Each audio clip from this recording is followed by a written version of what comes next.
Assalamu alaikum dear students. Today our topic is electrical properties of materials. पहले हमने mechanical properties पढ़ी, आज हम पढ़ेंगे इसकी electrical properties. Electrical conduction is the basic electrical property of solids. Different materials have different conduction ability. So solids can be divided into three groups. Conductivity की base पे हम सॉलिड को थ्री ग्रुप्स में डिवाइड करते हैं. First one is conductors.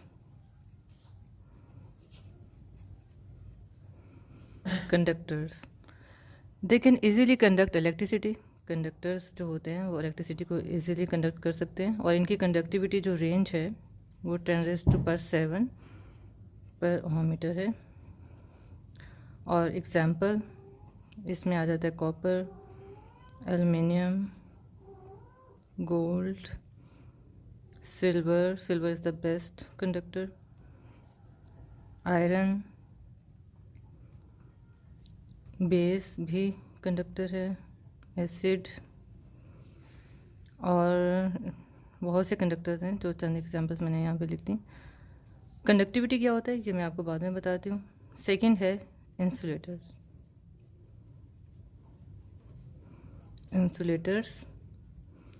और ये क्या होते हैं, they have very low conductivity. इनकी कंडक्टिविटी ना होने के बराबर होती है और जो इनकी रेंज है कंडक्टिविटी की वो 10⁻20 टू 10⁻⁻10 पर ओम मीटर.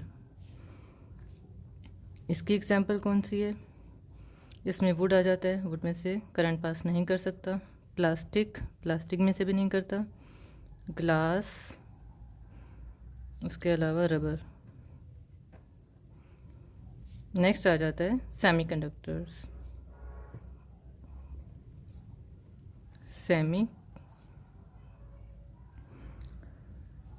कंडक्टर्स, ठीक.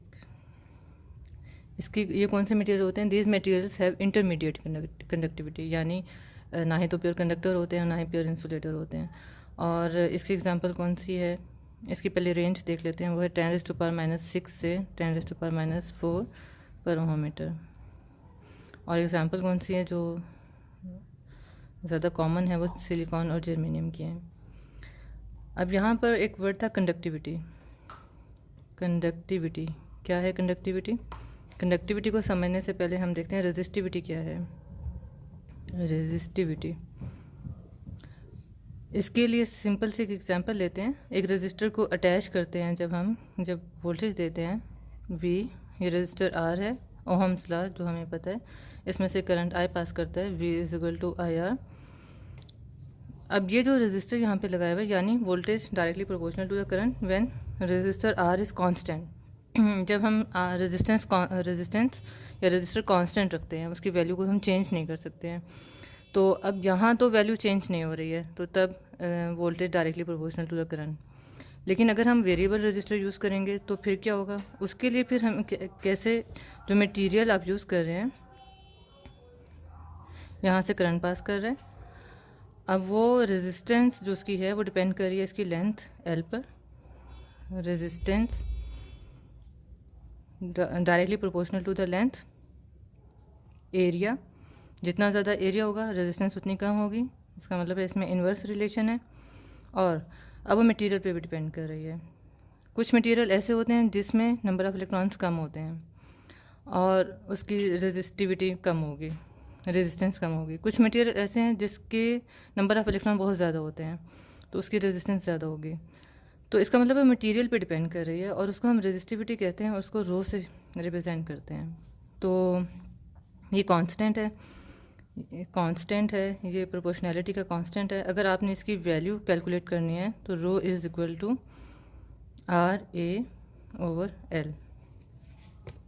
अगर इसका यूनिट फाइंड आउट करें, रेजिस्टेंस का यूनिट ओम होता है, एरिया मीटर स्क्वायर होता है और लेंथ मीटर, तो रेजिस्टिविटी का यूनिट ओम मीटर आ गया.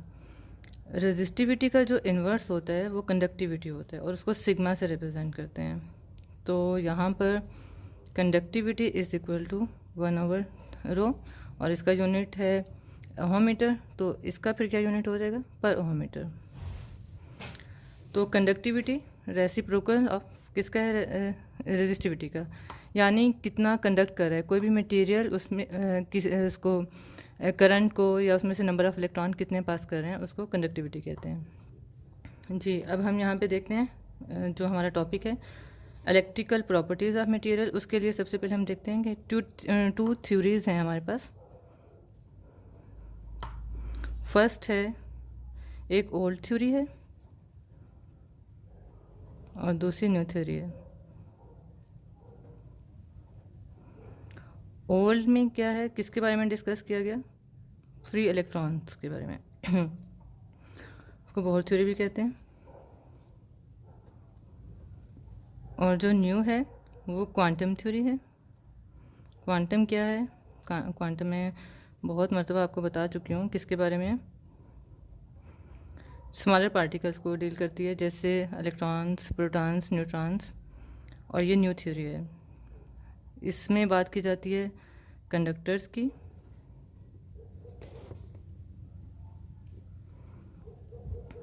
और इंसुलेटर की, जबकि न्यू थ्योरी में हम बात करते हैं कंडक्टर्स, इंसुलेटर्स और सेमीकंडक्टर्स। तो फिर कौन सी ज़्यादा इम्पोर्टेंट हुई, ओल्ड या न्यू? ऑब्वियसली सेमीकंडक्टर्स की बात की जा रही है। जितनी भी डिवाइसेस हैं हमारे पास, mobile, telephone, watches, computer, laptop, अगर नहीं हम बात करें तो वो सब के सब सेमीकंडक्टर्स के बने हुए होते हैं। तो इसलिए जो न्यू थ्योरी है वो ज़्यादा इम्पॉर्टेंट है बजाय इसके कि ओल्ड थ्योरी के। तो इसमें जो सबसे इम्पॉर्टेंट चीज़ आती है, ये जो है एनर्जी बैंड थ्योरी है। एनर्जी बैंड थ्योरी, ये क्या है एनर्जी बैंड थ्योरी, जिसको अब ज़रा ध्यान से समझिएगा। इसके लिए हम एक एटम की बात करेंगे,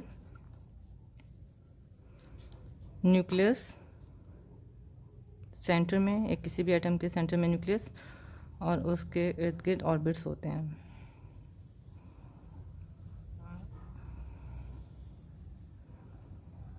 ऑर्बिट्स में जो नंबर ऑफ़ इलेक्ट्रॉन्स हैं वो n = 2n², फार्मूला से हम इसको करते हैं।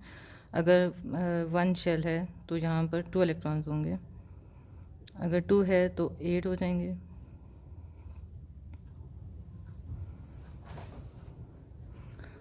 और अगर 3 है तो यहाँ पर 18 हो जाएंगे। हम सपोज 2 यहाँ पे कर लेते हैं, या चलें 4 कर लें। अब बच्चों, जो फर्स्ट वन है इसको हम के शेल कहते हैं, जिसमें 2 हैं। सेकंड है, इसको हम एल शेल कहते हैं, जिसमें 8। और जो थर्ड है, इसमें जो मैक्सिमम इलेक्ट्रॉन्स हो सकते हैं के एल एम, उसमें 18, उसके बाद 32। तो अब ये जो है न्यूक्लियस के करीब तरीन जो होता है शेल, उसको ऑर्बिट कहते हैं। और ये शेल 1 है और ये शेल 2 है। हम शेल 2 की बात करते हैं जिसमें 8 इलेक्ट्रॉन्स हैं। अब है क्या असल में, इसको वैसे तो ऑर्बिट कहते हैं, लेकिन ये जो ऑर्बिट है ये बहुत से सब शेल्स में डिवाइड हुआ होता है, स्प्लिट अप हुआ होता है। We suppose that there is only one energy level, but this energy level can be split up into different energy levels, but all they have same energies. ये split up तो बहुत से सब shells में हुआ होता है, लेकिन सब की एनर्जी सेम होती है। अब हम ऐसे नहीं कहते कि सारे के सारे इलेक्ट्रॉन एक ही शेल में हैं, ऐसा नहीं है, क्योंकि यहाँ पे नंबर ऑफ़ शेल्स होते हैं और लेकिन सब का जो एनर्जी लेवल है वो सेम है। तो ये जो इलेक्ट्रॉन्स है वो यहाँ पर भी हो सकते हैं, यहाँ पर भी हो सकते हैं, लेकिन हम ये नहीं कह सकते कि ये डिफरेंट एनर्जी लेवल पर हैं इनका, क्योंकि सेम एनर्जी लेवल है। बस ये ऑर्बिट स्प्लिट अप हुआ हुआ है, किसमें? इनटू नंबर ऑफ़ सब शेल्स में हुआ हुआ है, और इसको हम शेल 1 कहेंगे। तो ऑर्बिट फिर क्या हुआ? Each discrete distance from nucleus is called orbit. यानी एक ऑर्बिट, ये जो न्यूक्लियस है जो इसका डिस्टेंस है, इसको तो हम ऑर्बिट कहेंगे। Orbits are grouped into energy levels. ये जो ऑर्बिट है ये एनर्जी लेवल्स में इसके ग्रुप बनाए हुए हैं। तो what is the difference between orbit and shell? An orbit can have many number of shells, but all the shells have same energy. तमाम शेल्स की एनर्जी सेम होती है, लेकिन ऑर्बिट है उसमें नंबर ऑफ़ शेल्स हो सकते हैं। अब हमने जो पढ़ना है वो है formation of valence and conduction band. Formation of valence and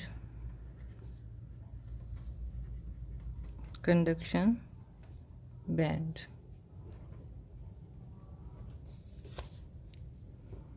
valence और कंडक्शन बैंड कैसे बनते हैं, इसके लिए भी हम एक एटम की एग्जांपल लेते हैं।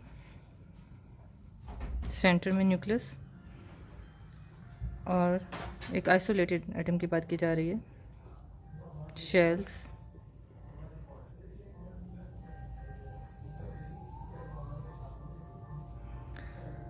अब यहाँ पर 2 इलेक्ट्रॉन्स और यहाँ पर 8 इलेक्ट्रॉन्स होंगे।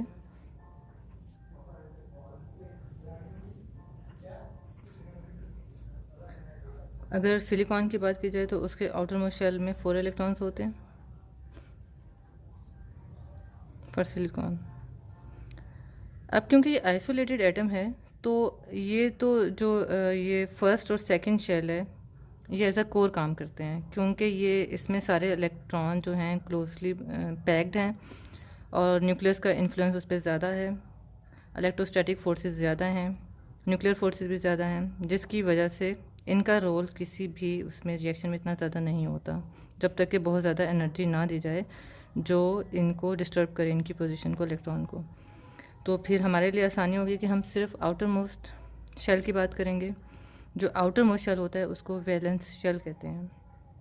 और अब इसमें जैसे हम पहले पढ़ चुके हैं कि इसमें एनर्जी बैंड्स होते हैं। एनर्जी शेल्स, जो एक शेल है वो स्प्लिट अप हो जाता है इनटू डिफरेंट शेल्स में जिनकी सेम एनर्जी होती है। लेकिन क्योंकि ये आइसोलेटेड एटम है, दूसरे एटम्स का इन्फ्लुएंस पे ज़्यादा नहीं है, तो ये जो एनर्जी बैंड्स होंगी ये बहुत क्लोज होंगे एक दूसरे के, इस तरीके से ऐसे होंगे। लेकिन जैसे ही यहाँ पर बहुत से 2 या 2 से ज़्यादा एटम आ जाते हैं तो इनका इन्फ्लुएंस इस पर ज़्यादा हो जाएगा, तो ये स्प्लिट हो जाएंगे, इस तरीके से स्प्लिट हो जाएंगे शेल्स, इनमें गैप ज़्यादा आ जाएगा। तो इस गैप को हम फिर कैसे, व्हेन 2 और मोर एटम्स स्प्लिट अप इनटू सब शेल्स, तो यहाँ पर इस तरीके से ये लोअर एनर्जी शेल होगा, इसको हम लोअर एनर्जी शेल कहेंगे। और ये कौन सा है, वैलेंस शेल है, वैलेंस शेल। और ये कौन सा है, ये हायर एनर्जी शेल है।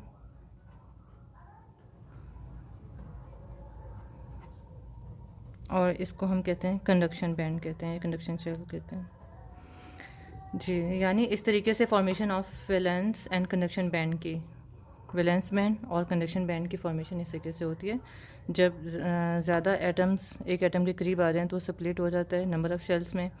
जो नीचे वाला यानी करीब इन एटम्स के करीब होता है उसको लोअर एनर्जी शेल कहते हैं और उसको VB से रिप्रेजेंट करते हैं। और जो हायर होता है उसको कंडक्शन बैंड कहते हैं। कंडक्शन जैसे नाम से पता चल रहा है ये रोल प्ले करेगा कंडक्टिविटी में।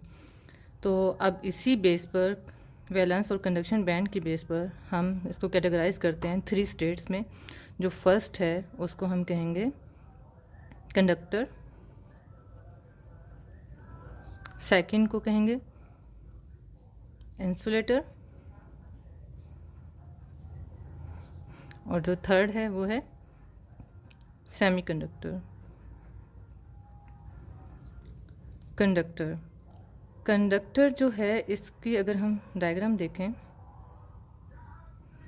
ये वैलेंस बैंड है और ये कंडक्शन बैंड है। यानी वैलेंस बैंड और कंडक्शन बैंड की ओवरलैपिंग हुई हुई होती है इस तरीके से। इलेक्ट्रॉन इजीली यहाँ पर चले जाते हैं और यहाँ से यहाँ पर आ जाते हैं, इजीली फ्रीली मूव करते हैं यहाँ, और कंडक्टिविटी ज़्यादा होती है, कंडक्शन ज़्यादा होती है, चार्जेस मूव करते हैं। जबकि इंसुलेटर में क्या होता है, इंसुलेटर में ये वैलेंस बैंड है और यहाँ पर इसमें कंडक्शन बैंड और वैलेंस बैंड में गैप ज़्यादा होता है। ये एनर्जी गैप ज़्यादा होगा, कितना, 5 इलेक्ट्रॉन वोल्ट से 7 इलेक्ट्रॉन वोल्ट, यानी इतनी एनर्जी चाहिए इलेक्ट्रॉन को जंप करने के लिए कंडक्शन बैंड में। यही वजह है कि इंसुलेटर में इलेक्ट्रॉन फ्रीली मूव नहीं करते हैं। इतनी एनर्जी देंगे तो वो यहाँ से मूव करेंगे। और सेमीकंडक्टर में क्या होता है? सेमीकंडक्टर में वैलेंस बैंड और कंडक्शन बैंड, इसमें जो एनर्जी गैप है, एनर्जी का डिफरेंस है, वो 1 इलेक्ट्रॉन वोल्ट तक होता है। कहाँ से 1 इलेक्ट्रॉन वोल्ट, कितनी वैल्यू से? 0.7 से आप कह लें, 0.7 इलेक्ट्रॉन वोल्ट से 1 इलेक्ट्रॉन वोल्ट तक। अब यहाँ पर ये ना इतना ज़्यादा नहीं है, रूम टेम्परेचर पे इलेक्ट्रॉन यहाँ पर मूव कर सकते हैं, इधर से इधर जा सकते हैं, लेकिन इसमें गैप फिर भी है। इतना वोल्ट एनर्जी चाहिए इलेक्ट्रॉन को वैलेंस बैंड से कंडक्शन बैंड में जाने के लिए। और एक और बात कि electron can move from valence band to electron conduction band, but the number of charges are very small. इसमें चार्जेस बहुत कम होते हैं। अब हमारे पास इक्वेशन है I is equal to Q/T। Current जब डिपेंड करता है चार्जेस पर, जब चार्जेस ज़्यादा होंगे तो करंट भी ज़्यादा होगा। लेकिन इसमें क्योंकि ज़्यादा इलेक्ट्रॉन्स नहीं हैं, फ्री इलेक्ट्रॉन ज़्यादा नहीं है, जिसकी वजह से अगर उसको टेम्परेचर दिया भी जाए तो वो इतनी आसानी से मूव नहीं करेंगे। तो इसीलिए इसको हम कह सकते हैं कि जो प्योर सेमीकंडक्टर होते हैं वो इंसुलेटर बिहेव करते हैं। जी, ये तो डिफरेंस था कंडक्टर में, इंसुलेटर में और सेमीकंडक्टर में। अब आपको एक छोटा सा मैं टेबल बताती हूँ जिससे आप इन सब वैल्यूज़ को, जितना भी हमने पढ़ा है, उसको याद रख सकते हैं। वो क्या है? सबसे पहले हम देखते हैं प्रॉपर्टी। प्रॉपर्टी मतलब कंडक्टर है, इंसुलेटर है, सेमीकंडक्टर है, क्या है? कंडक्टर। सबसे पहले हम कंडक्टर देखते हैं और इसको यहाँ पे लिखते हैं conductivity. Conductivity, band gap, current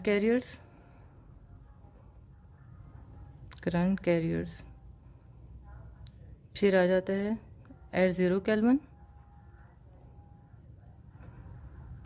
kelvin, at normal temperature.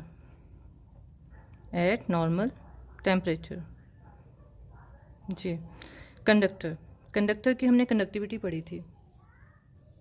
कितनी है इसकी कंडक्टिविटी?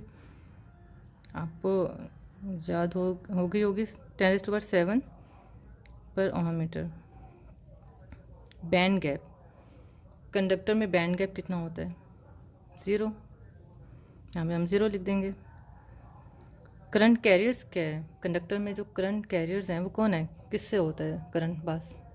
प्रोटॉन से होता है, न्यूट्रॉन से होता है, इलेक्ट्रॉन से होता है। ऑब्वियसली फ्री चार्जेस तो इलेक्ट्रॉन ही होते हैं, तो इलेक्ट्रॉन से ही होगा। और 0 टेम्परेचर पर कंडक्शन बैंड और दूसरा कौन सा? Valence band. क्या होता है इनका? 0 केल्विन पर कंडक्शन बैंड एम्प्टी होगा, कोई भी इसमें इलेक्ट्रॉन नहीं होगा। और वैलेंस बैंड ये क्या होगा? ये फील्ड होगा, क्योंकि मूवमेंट नहीं हो रही है ना 0 केल्विन पे, चार्जेस की मूवमेंट नहीं हो रही है। और एट नॉर्मल टेम्परेचर पे क्या होगा? दोनों जो हैं पार्शली फिल्ड होंगे,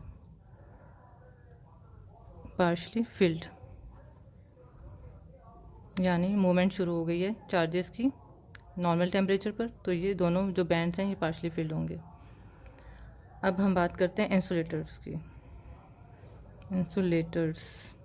जी, इसकी कंडक्टिविटी कितनी होती है? इसकी कंडक्टिविटी 10⁻⁻22 to 10⁻⁻10 पर ओहम मीटर।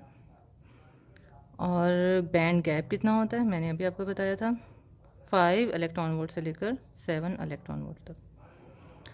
और करंट कैरियर्स कौन से होते हैं? इंसुलेटर्स में भी कौन से होंगे? इलेक्ट्रॉन्स ही होंगे।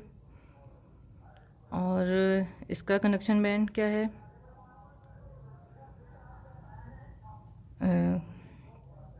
एम्प्टी है। 0 केल्विन पे तो सबका ही एम्प्टी होगा।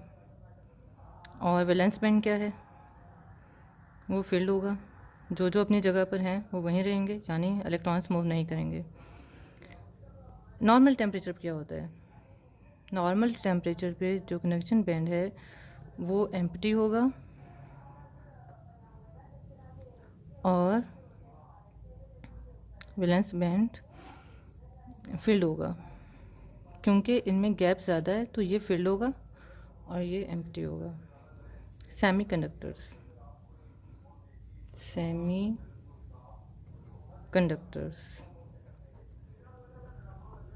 इसकी रेंज क्या है? 10⁻⁻6 to 10⁻⁻4 यूनिट पर ओहममीटर और band gap 0.72 electron volt to 1 electron volt और 0 केल्विन पे सेम ऐसे ही है। इसको मैं इस तरीके से लिख देती हूँ। नॉर्मल टेम्परेचर पर सेमीकंडक्टर में क्या होता है? वो कंडक्शन बैंड है वो कैन हैव, सॉरी यहाँ पर एक करंट कैरियर्स हम लिखना भूल गए।